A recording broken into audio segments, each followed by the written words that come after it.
So the title of my talk was How to Avoid Stargazing. And by that I mean that much research into schizophrenia is very obscure. It's in neurochemistry of post-mortem samples, or it's in animals, studying animal behavior. And of course, it's very difficult to extrapolate from animal behavior to schizophrenia. And what I meant is, rather than look at stars far away in the distance, it's easier to look at sources of light nearer home. Instead of looking at animals or post-mortem samples, why not look at drug-induced psychosis? That has told us more about the neurochemistry of psychosis than anything else. And I'm also going to talk about the rise of drug-induced psychosis. So really, drug-induced psychosis really became important in the 1960s. And this is the high priest of the hippie movement. This is Timothy Leary. And he was a lecturer at Harvard University in psychology. And he coined the term, turn on, tune in, and drop out. Now, of course, Harvard didn't like its students being told to drop out, so they sacked Timothy Leary. But he had a great future as a guru in the 1960s, talking at pop festivals, for example, and drug use became common in sort of the hippie era. And here, and particularly, well, there was a range of drugs, cannabis, but particularly hallucinogens. This is the Rolls Royce belonging to the Beatles. And you can see that originally this was just a grey Rolls Royce. But after they put LSD in its petrol tank, it turned out to be psychedelic, or I guess they painted it to be psychedelic. And the Beatles had a period when they sung songs like Lucy in the Sky with Diamonds, LSD, and so there was a cultural movement involving taking drugs. Now, the vast majority of people had no problems. Hallucinogens don't very commonly cause schizophrenia-like psychoses, but some people became casualties, and one of the most famous was the lead singer of the Beach Boys. Many of you are perhaps too young to remember the Beach Boys, but vaguely in the distance you may remember surfing California girls and all songs, cheerful songs about California and how wonderful it was on the beach in California. But by the mid-1960s, Brian Wilson, who wrote the songs, was starting to write very obscure, semi-philosophical songs that nobody could understand. And eventually he would not leave his bedroom. He wouldn't leave his house. They had to record in his house, and then they had to record in his bedroom. And then he clearly went psychotic. And this is him talking about the experience later. I dread the derogatory voices I hear during the afternoon. They say things like, you're going to die soon, and I have to deal with these negative thoughts. But it's not so bad as it used to be. And very gradually, he began to recover, so that he really was housebound for 30 years. But by 2000, he began to recover, and he started touring again, singing old Beach Boys hits. Has anybody seen him? No, you're mostly too young to go and see an old Beach Boy. But people say that he plays the songs very well, but introducing the songs, his conversation is a bit stilted. Another famous casualty of the 1960s was Syd Barrett of Pink Floyd. Pink Floyd were a very famous group for actually Pink Floyd, not Pink Floyd, for 40 years. And their lead singer, Syd Barrett, he went psychotic in the early 1970s. And they actually wrote a song about him called Shine On, You Crazy Diamond.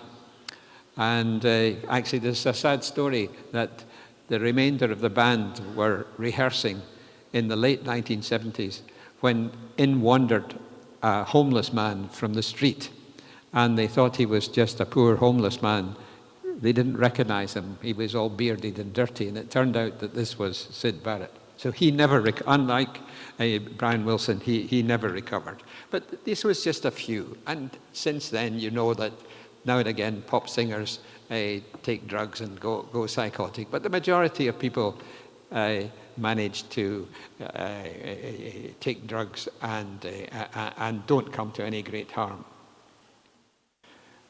The first drug to really to be associated with psychosis was amphetamine psychosis. And although this was a book written in 1956 by somebody for our hospital in London, the Maudsley Hospital, for a while we thought that he was the first person to describe this, but the Japanese had actually described it 10 years earlier because there was a lot of amphetamine consumption during the Second World War.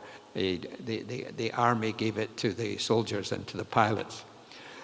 So we know that amphetamine can induce psychosis, but much more dangerous in terms of addiction, a much tougher drug, is methamphetamine.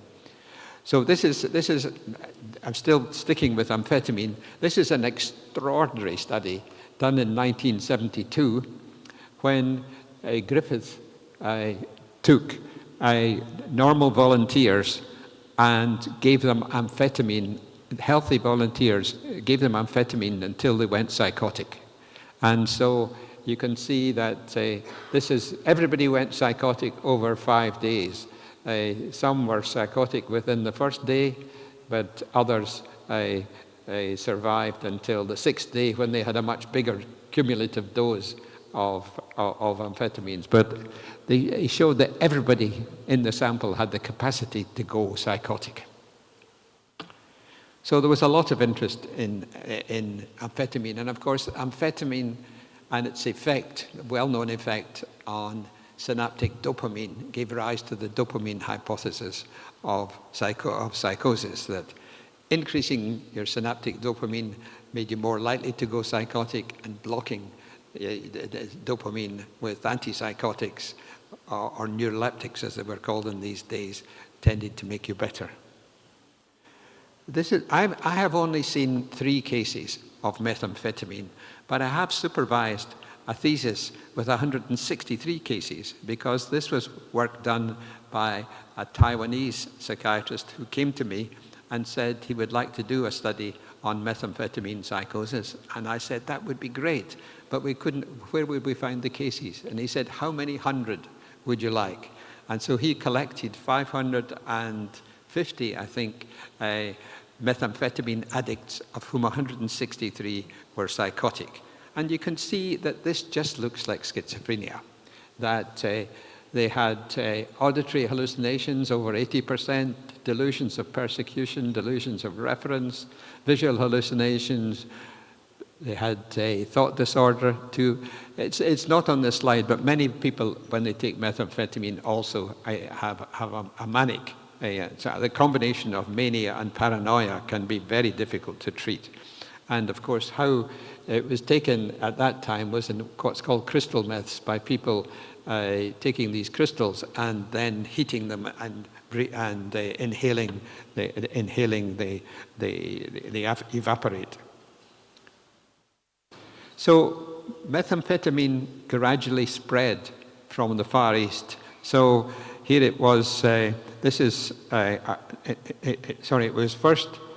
It was first described in 1994 in Japan, and then there was our study in 2003 in Taiwan, and then there was a study from Thailand. There was a huge problem in Thailand, and the government took very drastic action against methamphetamine dealers, shooting a lot of them. And then there's reports started coming from Australia as methamphetamine spread from the Far East to Australia, and then spread to South Africa. And in some places in South Africa, it's thought that over 50 or 60% of people with psychosis actually have methamphetamine psychosis. Then it reached the west of the United States and the west of Canada. And if you go to Vancouver, you'll see lots of methamphetamine addicts hallucinating in the street. Actually also in San Francisco. So it can be a very damaging drug indeed, and it's been spreading eastwards from the west coast across the United States and Canada. Now, I talked to a few people who said that methamphetamine use is quite common in Turkey, particularly in eastern Turkey, and the methamphetamine coming from Iraq and Syria. But I looked it up on the internet and I couldn't find any articles from Turkey, so at least not in English. So if anybody knows of any, I would be pleased to know. So methamphetamine psychosis, difficult to treat in the acute phase, but if you give enough antipsychotics, it usually moderates. What we found in our study in Taiwan was at 6 months, 10% of patients were still psychotic. 90% psychosis had gone away, but 10%, even not taking antipsychotics, they were still psychotic. And that was particularly in people who had a family history, or people who were described as having a paranoid personality in adolescence. We have done a large epidemiological study of first episode psychosis across Europe, and I'll talk more about this later. We had 16 sites, and in each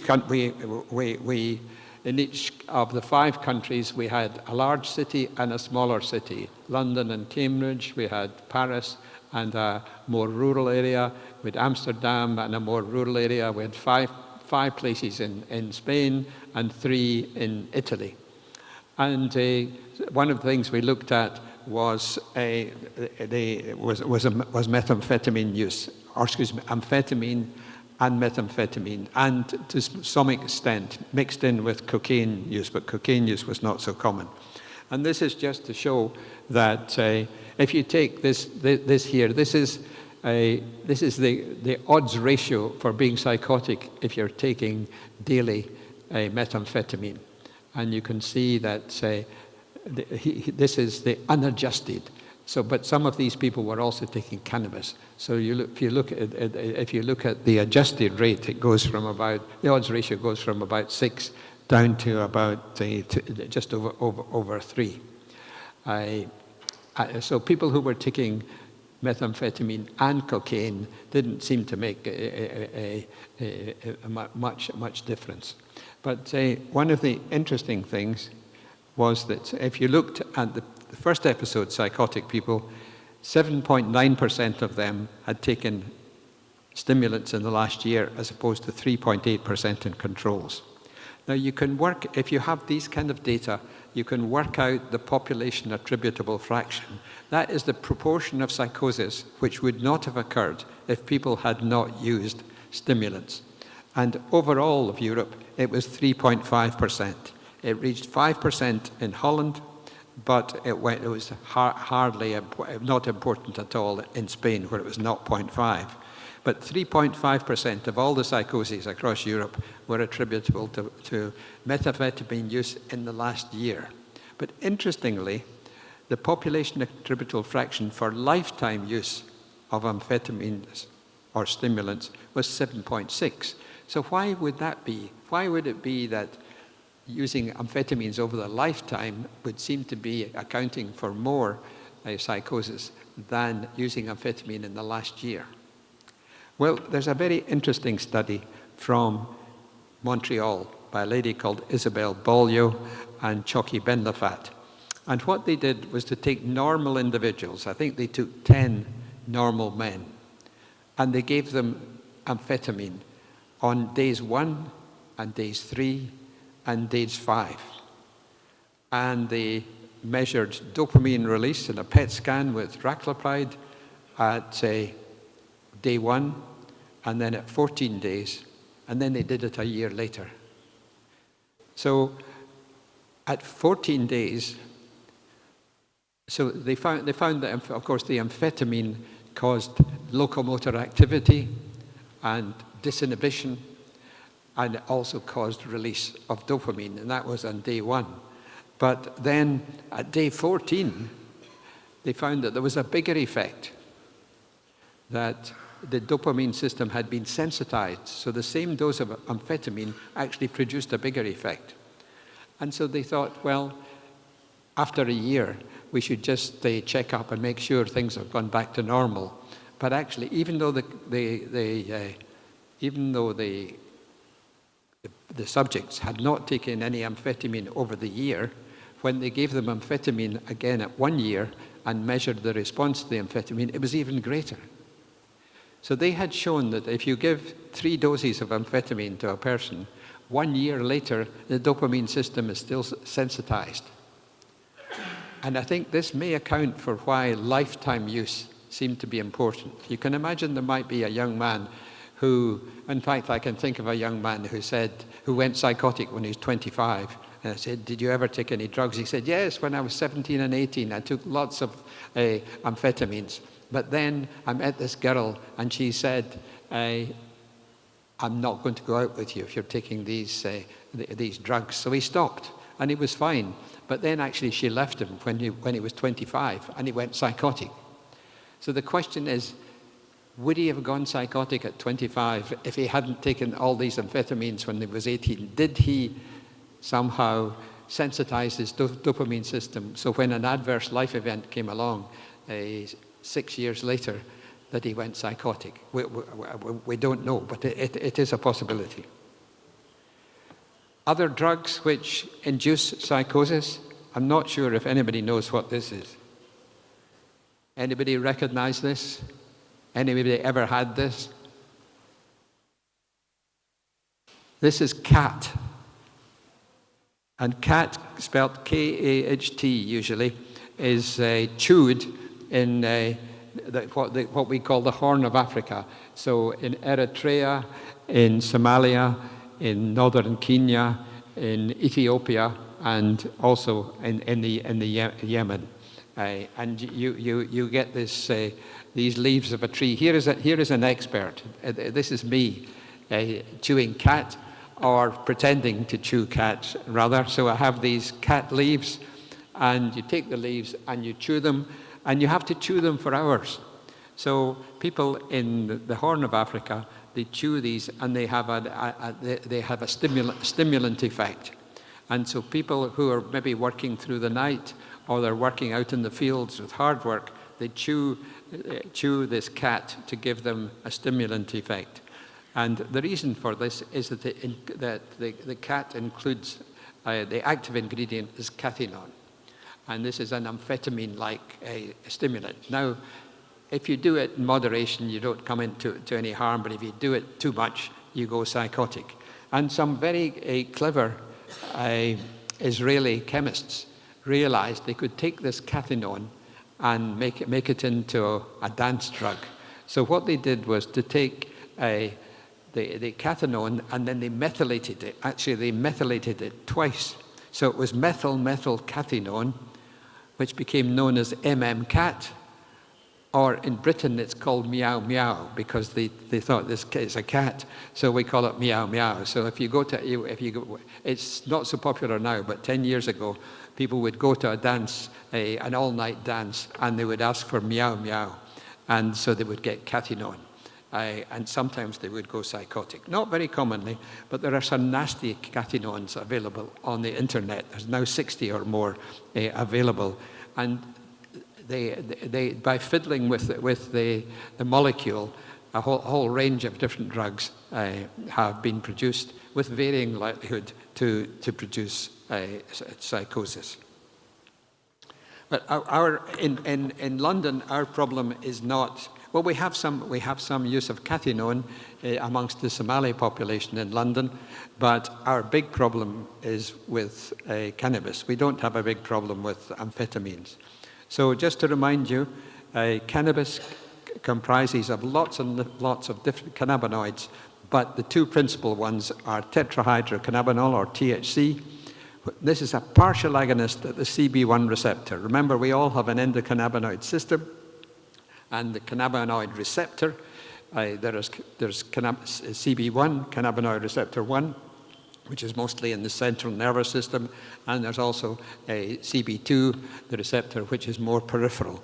But the THC partially activates the CB1 receptor. And of course, this is why people take it, because you get euphoria and you get enjoyment, the high that's associated with taking cannabis. But if you take a lot, you have impairment of attention and memory and learning. If you talk to a friend who's got stoned, or you talk to a patient who's come to the clinic and they're stoned, you can see that they can't remember anything. They start to give you an answer. By the end of the sentence, they don't remember what they were answering. So it can impair memory. Lots of MRI studies showing that THC impairs activation of the hippocampus. And if you give enough, you can produce paranoid ideas and hallucinations in high doses. Now, it's always surprised me, why would you pay good money to take a drug that can make you paranoid? But of course, this is big doses. And we've done a lot of experiments with giving young males, mostly the volunteers are mostly young. You know how it's difficult sometimes to get people to volunteer for research studies, not for getting intravenous cannabis, intravenous THC. Young men come in floods to get intravenous THC. And it's easier to induce psychosis in people with THC than it is with amphetamine. But of course, in the amount of cannabis in traditional joints, the amount of THC in traditional joints is not sufficient to make people paranoid usually. But the opposite to THC, which used to be equally prominent in a traditional cannabis, is cannabidiol, or CBD, and it's not hallucinogenic, and it has mild anxiety relieving properties. And there's some evidence that antagonizes THC in very large doses, like 800 or 1,000 milligrams, will abort the effect. So we give somebody the CBD and then we give them THC. They don't go psychotic in the same way. And therefore, at one point, we wondered whether this would actually ameliorate the effect in the joint. But this is too big a dose. The average joint has a very small amount of CBD, so it's not enough to ameliorate the effects of THC. So, as I said, as with alcohol, the vast majority of people who use alcohol use it moderately. They don't come to any harm. Even people that drink very heavily often come to no harm. It's the same with cannabis. You don't go psychotic by taking a few puffs of cannabis at a weekend, at least not of traditional cannabis. But as with alcohol, if you drink a bottle of vodka every day, then you're at risk of developing addiction and liver damage. Similarly, if you take 5 joints of cannabis, particularly high-potency cannabis, every day, you're at risk of developing psychosis. And there have now been 3 meta-analyses which point to cannabis use being a risk factor for psychotic disorders.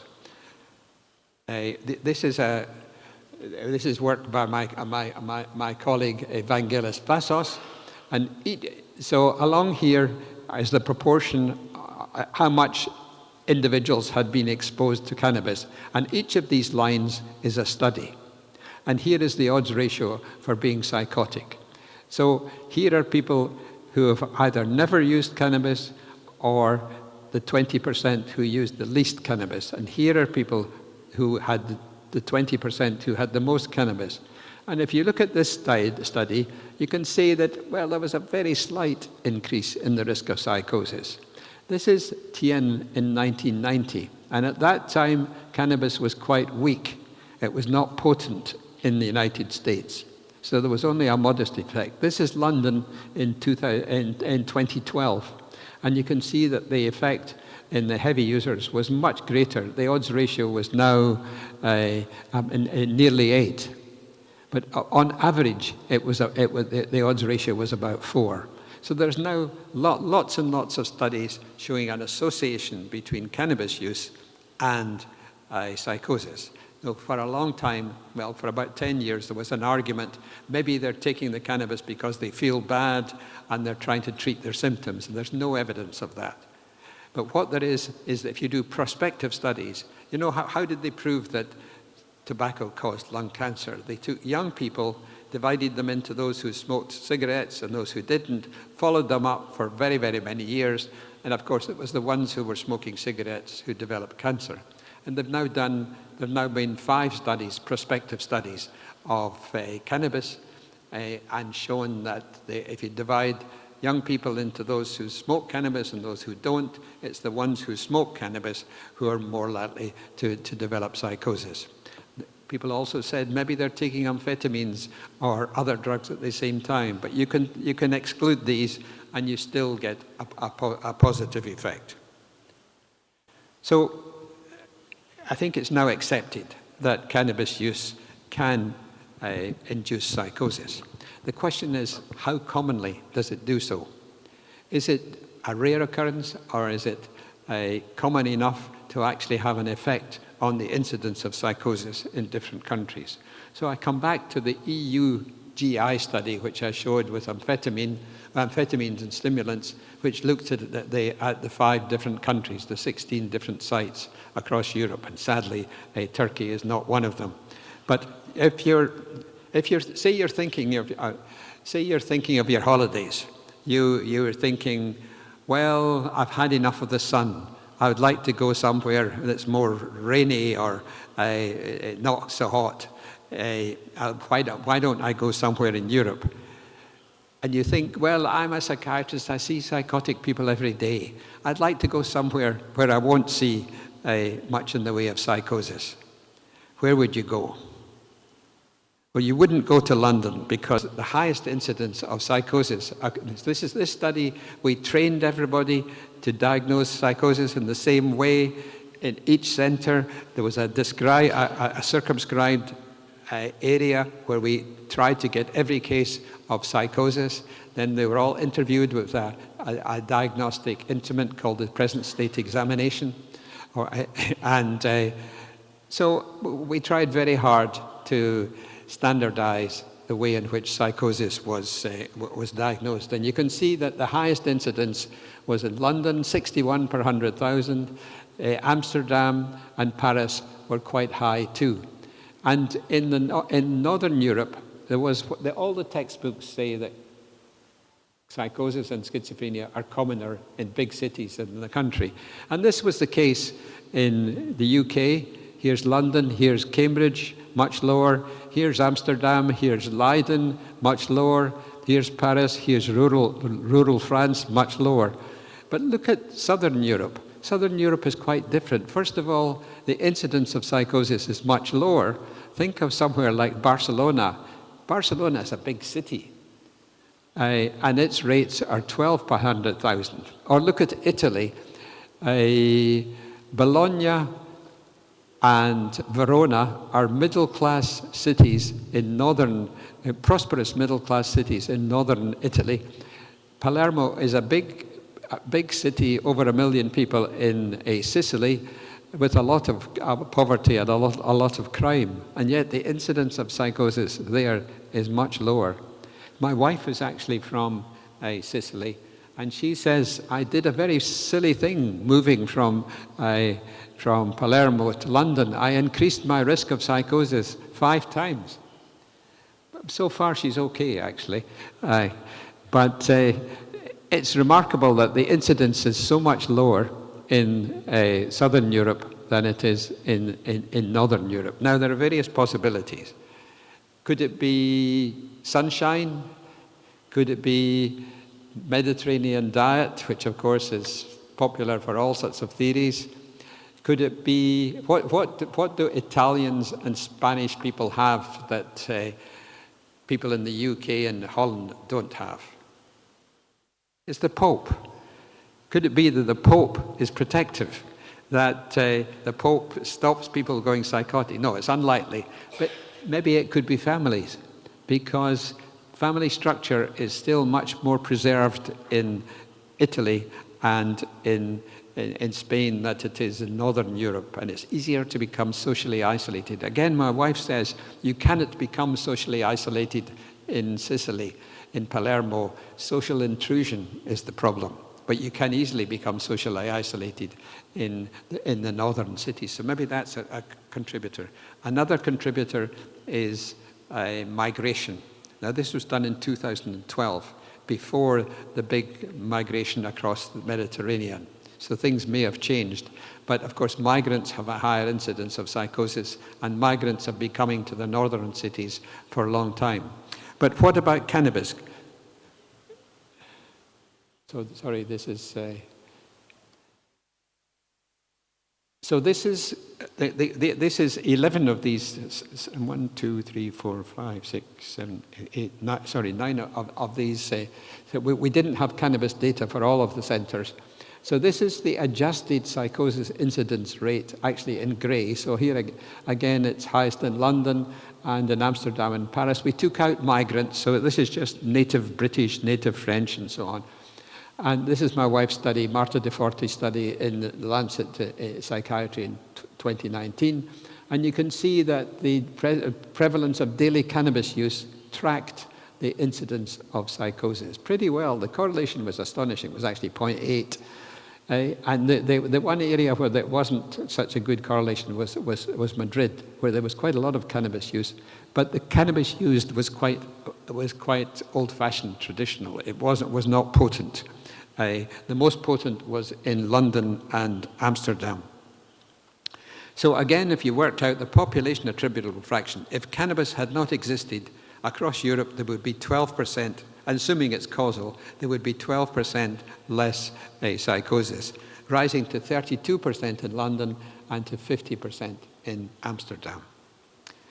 So, of course, you may think, this is just statistical wizardry, that maybe this is just it's not really causal, it's just an association. So think of another ingredient, which is another recreational substance, which is based on natural ingredients, and see whether we could find a correlation between the incidence of psychosis and another enjoyable substance. Maybe some of you had it for lunch. I certainly did. Ice cream. So this is an ice cream parlor in Palermo. Palermo ice cream is wonderful, actually. It's better than the ice cream in this hotel, although the hotel is very good, nice food.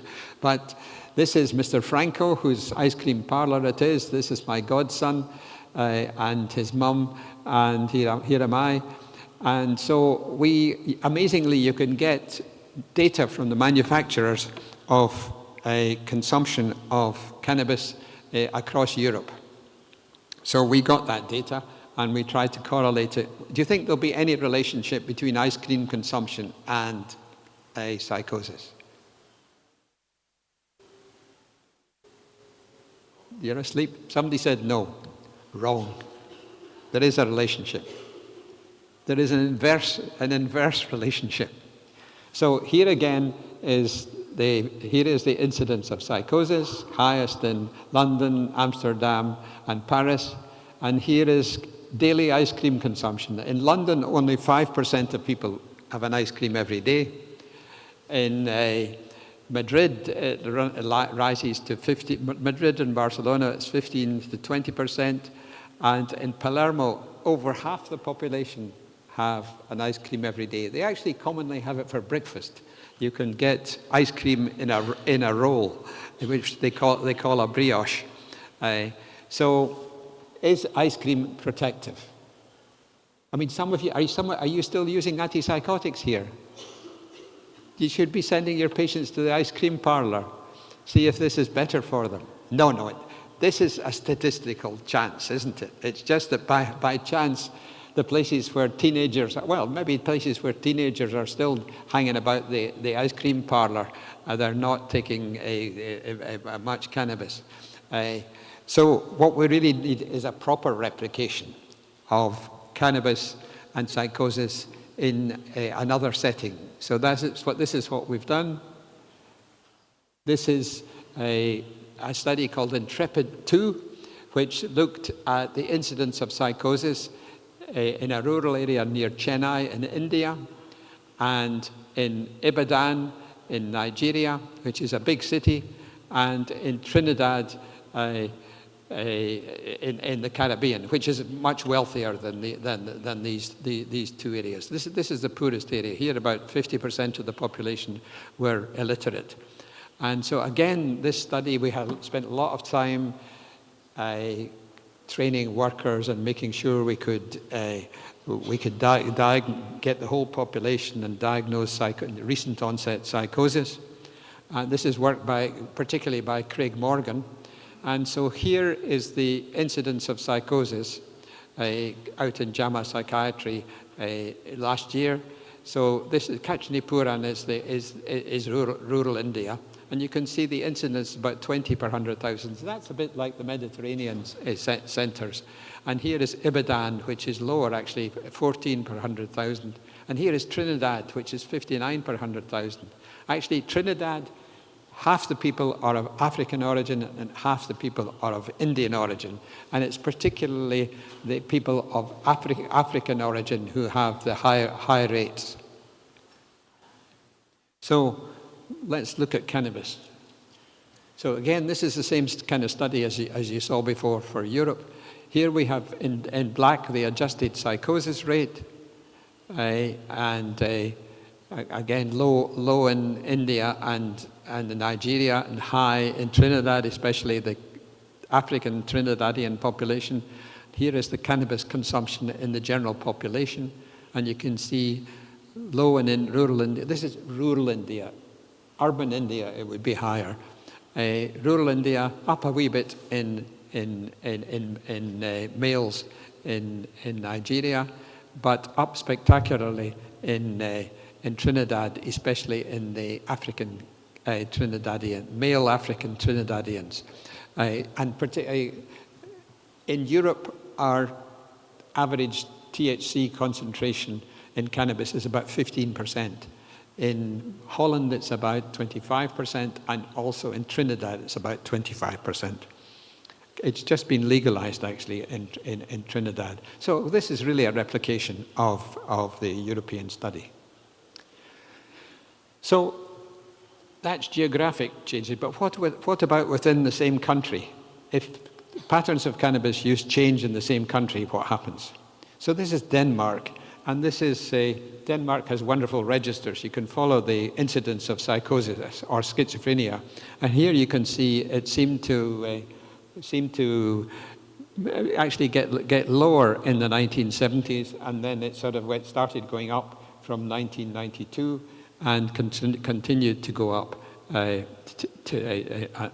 until recently.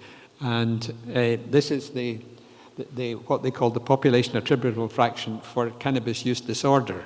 So these are people, they're not only cannabis users, but they've actually got a diagnosis of cannabis use disorder, which of course means they're quite severe. And you can see that steadily increased. This is South London, and we've been diagnosing schizophrenia. This is schizophrenia, not psychosis, in the same way, using the research diagnostic criteria, which is from a St. Louis invention, as Bob Cloninger will know. And I think we're probably the only people in the world who still use it, but we still use it because we started using it 60 years ago. And you can see that this is the incidence of schizophrenia, 11.2 per 100,000. So this is not psychosis, this is schizophrenia. But you can see by 2012, it had gone up to 35 per 100,000. And this is the records of heavy cannabis use in the patients. You can see it was pretty well unheard of in the 1960s, but now it's gone up to more than half the patients. This is the biggest cannabis users in the world are Canadian. Cannabis was legalized for medicinal reasons in 2021 in 2021, and you can see this is a number of hospitalizations for cannabis related mental and behavioral problems. This is psychosis. And you can see that rates of hospitalizations with cannabis-induced uses trebled. So in 2018 in Canada, they legalized for recreational use. And the green is cannabis. Along the bottom is cocaine, and you can see cocaine psychosis slowly increased. This is Ontario emergency department visits for cannabis-induced psychosis. You can see a curious thing happened actually. It was increasing steadily, but when they legalized, it actually decreased. And the reason for this, there was a huge shambles that the shops weren't ready to sell the cannabis, and the producers weren't ready to produce it. So it was actually slightly scarcer in the first year after legalization. But once the shops got organized and they got commercialized, you can see that the psychosis rate increased. But you can also see that methamphetamine psychosis was even more common.